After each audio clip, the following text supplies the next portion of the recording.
À présent, je vous invite dans l'atelier de couture de Mwandou Woba, tailleur adulé à Madagascar dans la région de l'Est. Surmué des suites d'un accident quand il avait à peine 5 ans, Mwandou a réussi à surmonter son handicap. Tailleur exemplaire, comme on aime bien le dire, il emploie aujourd'hui 3 autres sourds-muets. Pour lui, le handicap n'est pas une fatalité. Portrait de l'homme avec Nestor Yougbaré et Mamadouba. Bienvenue dans l'atelier de couture mixte Mwandou Woba.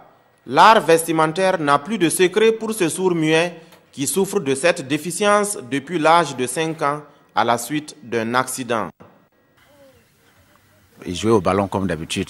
Et à un moment donné, ils ont tiré la balle est pas tombée dans un canari. Bon, en fait, chez nous, il y a une sorte de canari qui est grande où on met du de l'eau dedans là. Donc, comme il était encore petit, il est venu se courber pour prendre. Et comme la taille était petite, en temps, ses pieds ont quitté le sol et la tête est renversée dans le canari. Bon, il n'y avait pas d'eau. Les grands ont intervenu maintenant, l'enlever. Et quand on l'a enlevé maintenant, on l'appelait, il ne répondait pas. Quoi, on l'a amené à l'hôpital, mais après, il n'entendait plus.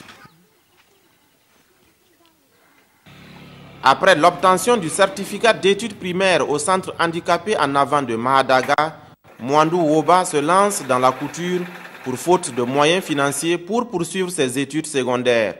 Il rejoint alors Ouagadougou pour un stage de perfectionnement avant de rentrer au Bercail où il s'installe à son propre compte. Son atelier ne désemplit pas et les clients s'adaptent bien à son langage. Je communique avec lui à travers des signes de main et on arrive à se comprendre. C'est lui qui coud mes habits et pour ceux de mes enfants. Je suis vraiment satisfaite de son travail. Il est sérieux dans ce qu'il fait. Et quand tu donnes aussi un délai, il respecte. Et le travail aussi est bien fait. Aujourd'hui, Mwandou Woba emploie 3 personnes, des sourds-muets comme lui, à qui il souhaite donner une chance dans la vie. Son activité lui a permis de construire un logement et de prendre en charge sa mère. Il se fixe pour objectif désormais d'accroître son chiffre d'affaires par la vente de matériel de couture et l'élevage des petits ruminants.